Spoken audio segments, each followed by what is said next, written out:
जिंदगी में आप जब भी बोलिए तो आप सत्य का प्रयोग करिए, लेकिन सत्य के साथ साथ में आपकी वाणी में मधुरता होनी चाहिए, मिठास होना चाहिए।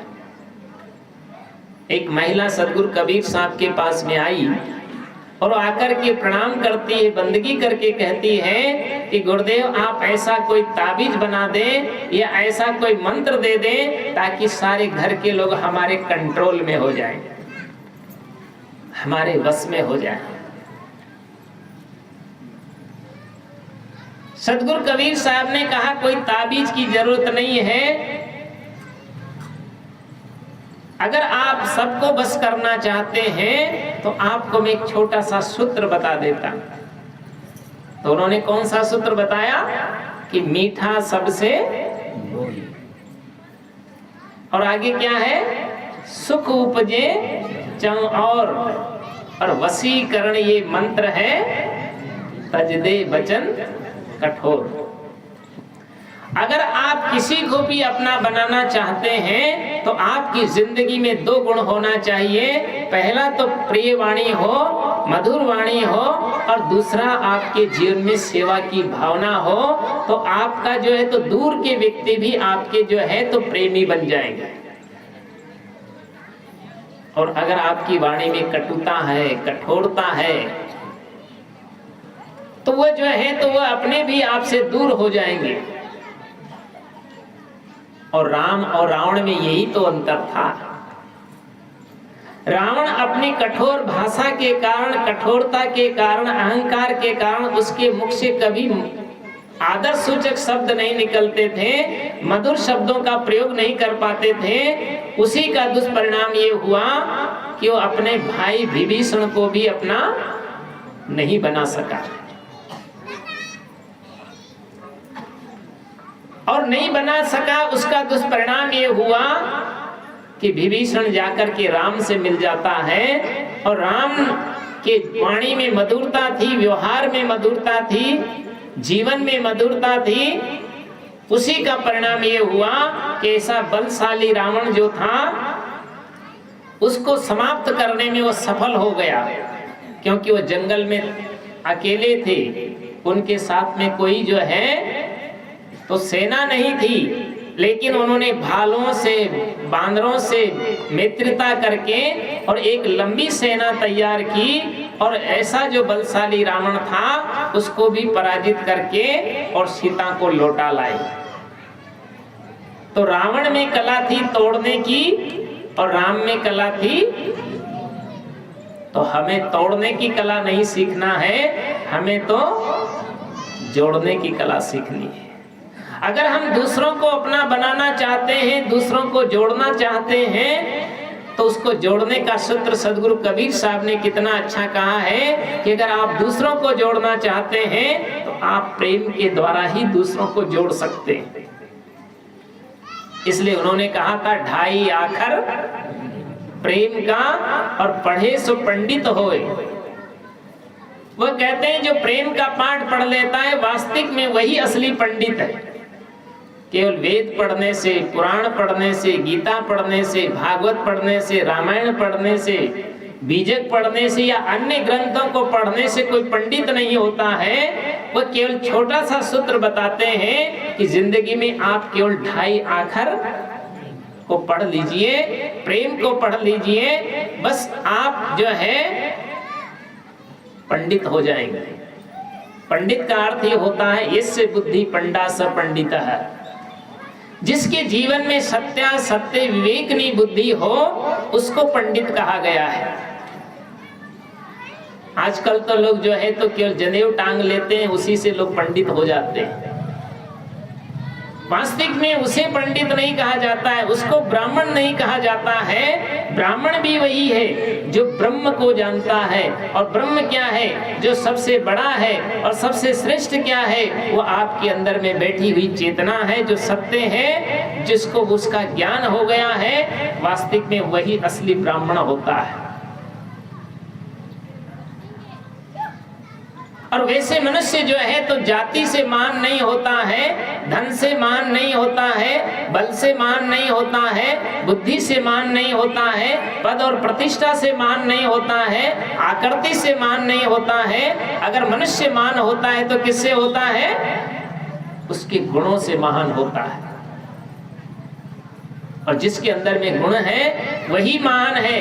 अगर व्यक्ति के जीवन में अवगुण आ जाते हैं तो कितना भी गुणवान हो, एक अवगुण उसके जिंदगी में आ जाता है तो पूरा जीवन उसका बर्बाद हो जाता है। इसलिए हमें अपनी जिंदगी को संवारना है और श्रेष्ठत्व प्राप्त करना है तो हमें ब्रह्म को जानना पड़ेगा, अपने सत्य और तथ्य को समझना पड़ेगा। महाभारत में लिखा है कि जितेंद्रिय धर्म पर स्वाध्याय निरत शुचि कामो क्रोधो वसो यस्य तम देवाय ब्राह्मण विदु। युधिष्ठिर ने महाभारत में लिखा है कि ब्राह्मण के लक्षण क्या होते हैं? जो जितेंद्रिय हो। पहली बात तो इंद्रियों को जीतने वाला होना चाहिए। कितनी इंद्रियां हैं मनुष्य के शरीर में? 10 इंद्रियां हैं। 5 ज्ञान इंद्रियां हैं और 5 कर्म इंद्रियां हैं। आंख, नाक, कान, जीभ, त्वचा, ये 5 ज्ञान इंद्रियां हैं। त्वचा, चक्षु, नासिका, कर्णा और जिह्वा सहित ज्ञान ये वर्णा। ये 5 ज्ञान इंद्रियां हैं और इनके द्वारा ज्ञान किया जाता है, इसलिए इसको ज्ञान इंद्रियां कहा जाता है। और 5 कर्म इंद्रियां होती है जिसके द्वारा हम कर्म करते हैं। हाथ, पैर, मुंह, गुदा, लिंग, ये जो है तो 5 कर्म इंद्रियां हैं। और जो 10 इंद्रियों को अपने कंट्रोल में कर लेता है वो सबसे पहले ब्राह्मण का पहला लक्षण बताया है। और जिसने अपने इंद्रियों को कंट्रोल में किया है, अपने मन को कंट्रोल में कर लिया है, वास्तविक में वही तो सच्चा मनुष्य है। अगर आपने इसको कंट्रोल में नहीं किया, अगर आपने अपने मन को वश में नहीं किया है तो फिर क्या होगा? मन आपको वश में कर लेगा। और जब मन के वश में व्यक्ति हो जाता है तभी तो आदमी गलत बोलने लगता है, गलत खाने लगता है, गलत पीने लगता है, गलत जीने लगता है और उत्पात करने लगता है। और जो अपने मन को नियंत्रण में कर लेता है तो उसका जीवन एकदम से सदा सधाया जीवन होता है। इसलिए जीवन में हमें अपने जीवन को साध करके जीना है, अपने जीवन को सावधानी से जीना है। ये हम अपने जीवन में अच्छी तरह से समझ लें। पहला इसलिए कहा है कि वो जितेंद्रिय होना चाहिए। सबको अपनी इंद्रियों को अपने कंट्रोल में रखना चाहिए। जैसे माताएं एकादशी का व्रत करती है और एकादशी का व्रत करती है तो एकादशी का व्रत किसको कहते हैं? कि वो दिन भर कुछ नहीं खाती। अब इधर का एकादशी का व्रत पता नहीं कैसा होता है। उधर तो क्या करते हैं? दिन भर कुछ नहीं खाते हैं और जो है तो कुछ जो है तो उपवास करते हैं। एक गांव में मैं चला गया, एक पटेल थे, उनके यहाँ पर जब मैं पहुंचा तो 3 दिन से वहां कार्यक्रम था। और चौथे दिन क्या हुआ कि वहां पर जो है तो हमारे संत लोग भोजन बनाने के लिए जब गए तो जब भोजन बनाने के लिए गए तो उनकी बहुएं कहती है कि गुरुजी आज भोजन जो है तो केवल आप लोगों के लिए बनाना है, हम लोगों के लिए नहीं बनाना है। तो मैंने पूछा क्यों? तो उन्होंने कहा कि आज एकादशी है, हम सब लोग उपवास हैं। बोला अच्छा। मैंने पूछा कुछ आप लोग क्या खाओगी? बोला आज हम लोग उपवास करेंगे। संतों ने अपने लिए भोजन पकाया, खाया। अब मैंने उनको देखा कि सवेरे उठते ही तो वो चाय पी गई। थोड़ी देर के बाद जो तो बाजार से फल खरीद करके मंगा ली तो ढेर सारे फल खा गई। फिर दोपहर में जो सिंगाड़े का हलवा पका करके खा गई। दिन भर में वो मैंने सोचा कि और दिन से भी उन्होंने ज्यादा खाया होगा। फिर मैंने कहा इससे तो अच्छा है कि जो है तुम्हारा एकादशी का व्रत तो हम रोज ही कर सकते हैं। अब बताइए, एकादशी का व्रत का मतलब होता है उपवास। उसी को कहते हैं कि आप जो है तो वैसे जो है तो कहते हैं कम से कम महीने में 2 बार, दिन में 2 बार, महीने में 2 बार और वर्ष में 2 बार। दिन में 2 बार जो है तो आप खाते हैं तो 2 बार व्यक्ति को सोच जाना चाहिए, ताकि आपका पेट भी ठीक रहेगा। महीने में 2 बार आप उपवास करें, ताकि आपकी जो जठरा अग्नि है उसको भी थोड़ी रेस्ट मिल जाए। और वर्ष में 2 बार जो है तो व्यक्ति को जो है तो क्या है, पहले के समय में तो जुलाब लिया करते थे लोग। पेट को एकदम से रेस्ट दे दीजिए, खाली रखिए उसको। तो जीवन में याद रखिए कि आप जो है तो उपवास भी कभी कभी किया करें। ऐसा नहीं कि व्रत करने से जो है तो धन मिल जाता है, पुत्र मिल जाता है, पत्नी मिल जाती है, पति मिल जाता है, विद्या मिल जाती है, दौलत मिल जाती है, पद प्रतिष्ठाएं प्राप्त हो जाती है। ऐसा कुछ नहीं होता है। और प्राय मैंने देखा है कि महिलाएं ज्यादा व्रत करती। एक महिला से मैंने पूछा, आप किसके लिए व्रत करती हो? बोला, मैं अपने पति की आयु बढ़ाने के लिए व्रत करती हूँ। तो मैंने कहा जो है तो आप लोग तो महिलाएं तो सब पति को उम्र बढ़ाने के लिए व्रत करती है, लेकिन इन पतियों से पूछो क्या तुम भी महिलाओं की उम्र बढ़ाने के लिए कभी व्रत करते हो? लेकिन ऐसा कोई नहीं करता है। कहने का मतलब होता है, व्रत का अर्थ ही होता है प्रण करना। आप बुराइयों से प्रण करिए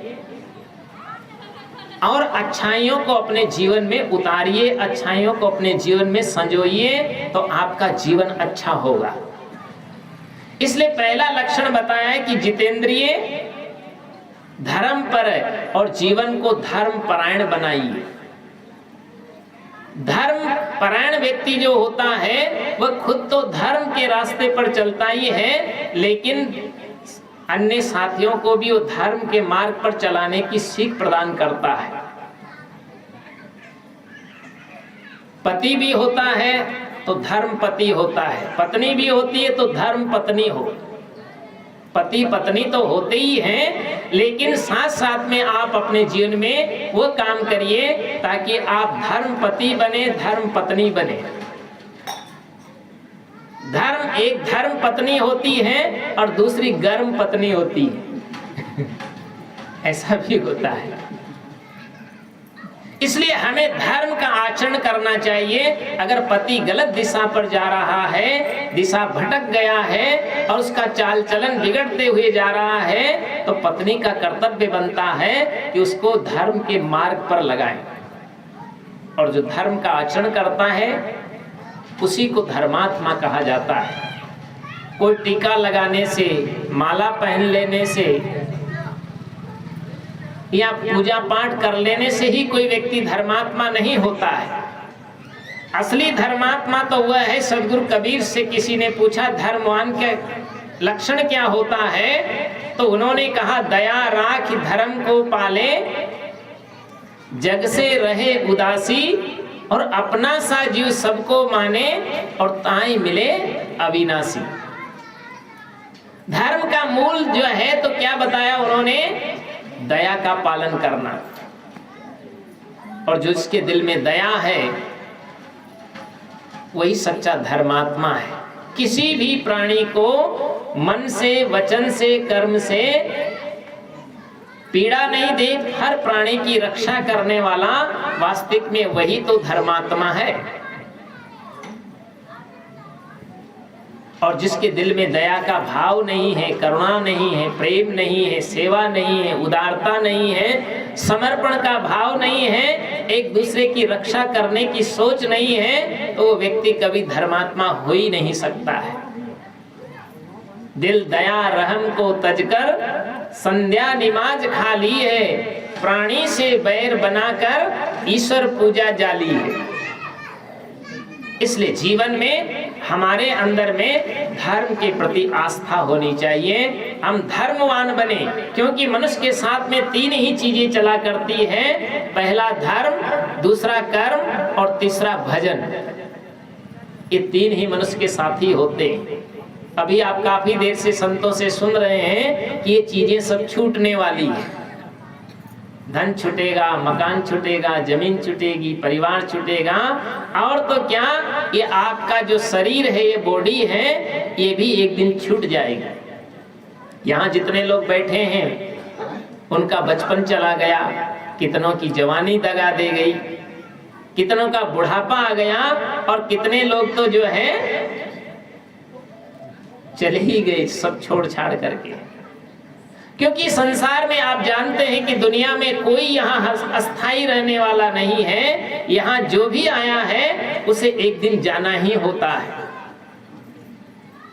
इसीलिए तो किसी ने गाया है ना कि जगत में कोई न परमानेंट है ना, जगत में कोई न परमानेंट। यहाँ कोई परमानेंट रहने वाला है ही नहीं। कितने लोग कहते हैं, एक आदमी हमारे पास में आया तो वो कहता है कि गुरुजी हमारे बाद में जो है तो हमारे घर को कौन संभालेगा। मैंने कहा इसके टेंशन तुम क्यों पालते हो, लोग तो पहले ही तैयार बैठे कि कब किसके यहाँ से।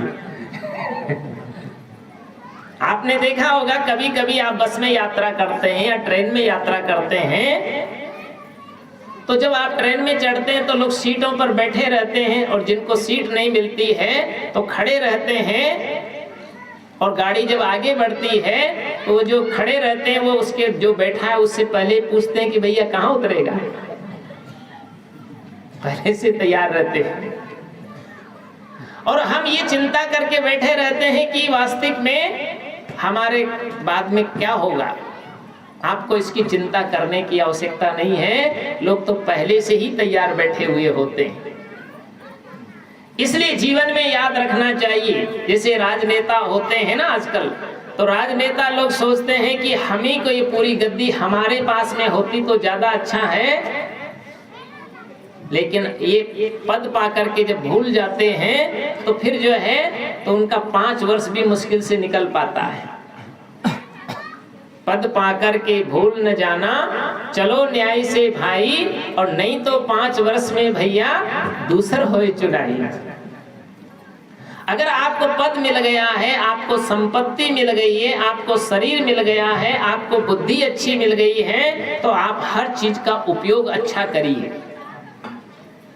अभी हम लोग कोटा से चले, राजस्थान से जब चले तो ट्रेन पकड़े, तो ट्रेन में जो है तो हमारी सीट के बगल में जो थे किसी महिला की भी सीट थी।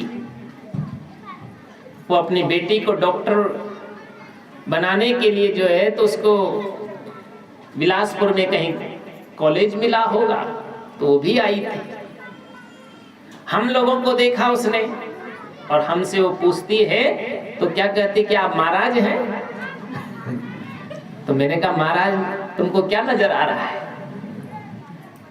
बोला मुझे लगता है कि आप कोई महाराज हैं। साहेब तो सब लोग नहीं जान पाते हैं जहां तक।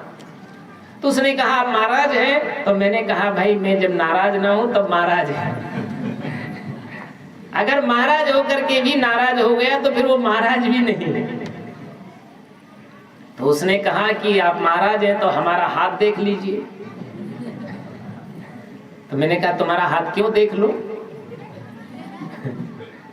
उसने कहा जो है तो हमारे भविष्य की बातें आप बता दें, हमारी बेटी का आगे क्या होगा, मेरा क्या होगा। तो मैंने कहा तुम्हारा भविष्य बहुत अच्छा है। तुम्हारा भविष्य अच्छा इसलिए है कि अगर तुम्हारा भविष्य अच्छा ना होता तो तुमको मनुष्य जीवन न मिला होता।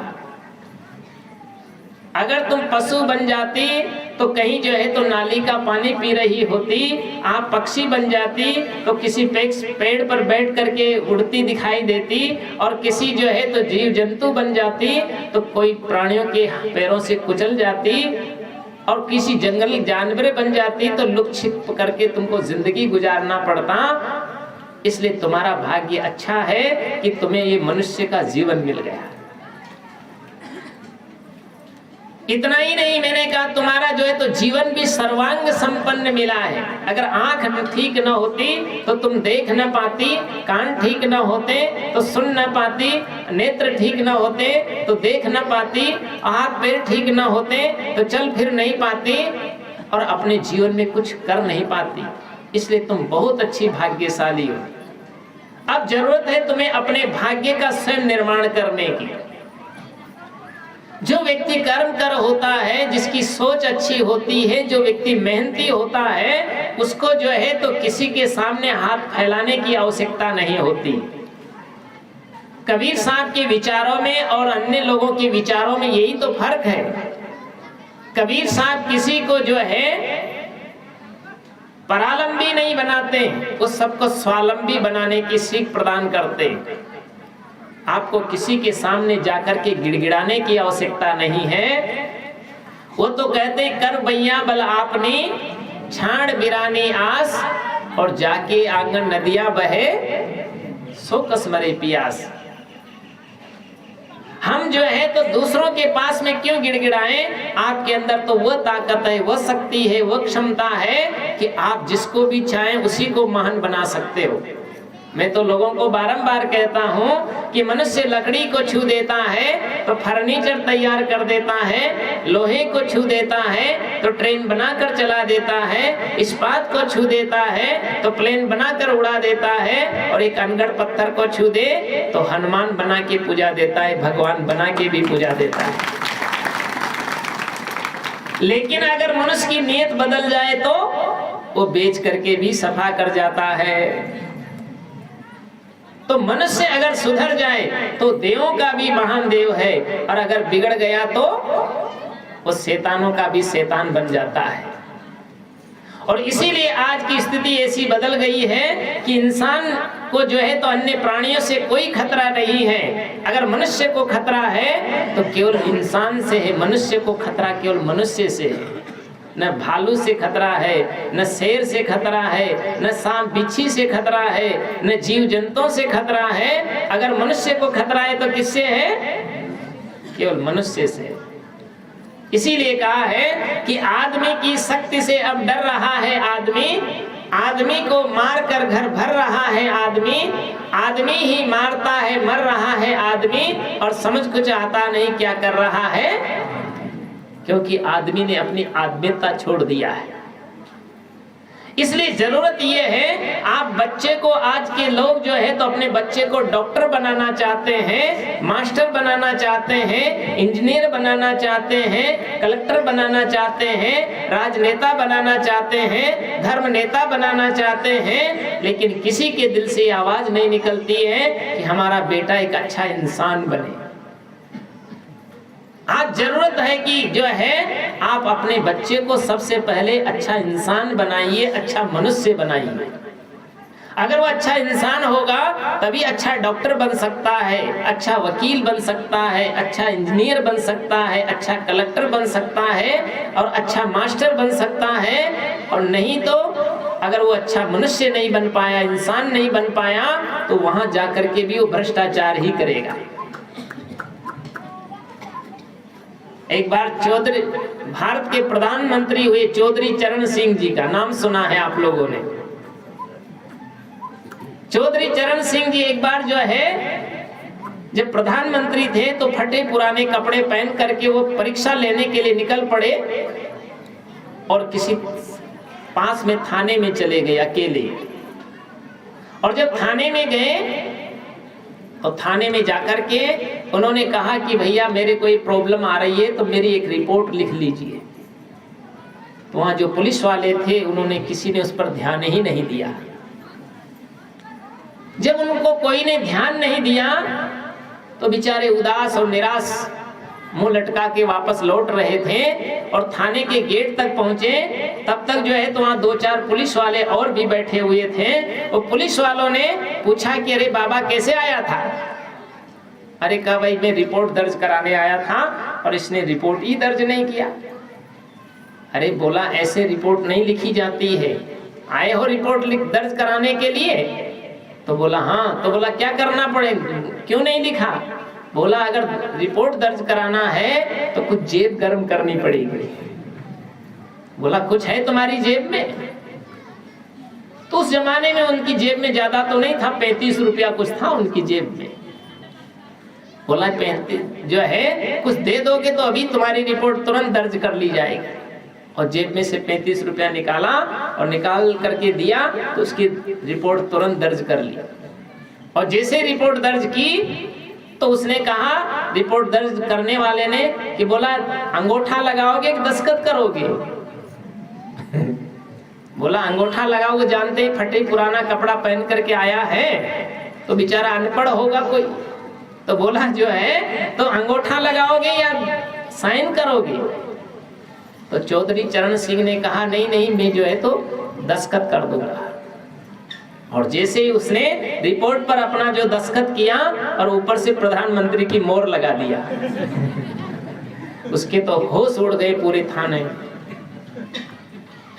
उन्होंने तुरंत आदेश कर दिया कि पूरे थाने को जो है तो जितने उसमें कर्मचारी थे पुलिस वाले सबको सस्पेंड कर दिया उसने। आज मेरे साथ हो रहा है तो आप समझ लीजिए कि कितने लोगों के साथ ऐसा अन्याय हो रहा होगा। जब मेरी रिपोर्ट दर्ज नहीं की जा सकती है तो अन्य लोगों की स्थिति क्या होगी? कहने का मतलब ये होता है आदमी जो है तो डॉक्टर बन गया, कलेक्टर बन गया, इंजीनियर बन गया, मास्टर बन गया, वो अपने जीवन में अपने कर्तव्य का पालन नहीं कर पा रहा है और वहां जाकर के भी जो है वो समाज का शोषण करने का काम करता है। इसलिए आज जरूरत है कि हमें अच्छा इंसान बनने की आवश्यकता है। इसीलिए तो जो है हमारे संत लोग गाया करते हैं, आप भी वो 2 पंक्तियां गुनगुनाइए।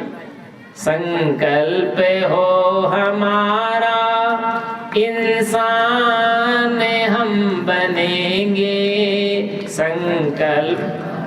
जोर से बोलो ना भाई, इंसान नहीं बनना चाहते हो? संकल्प हो हमारा इंसान हम बनेंगे, इंसान बन गए तो भगवान भी बनेंगे, इंसान बन गए तो भगवान भी बनेंगे।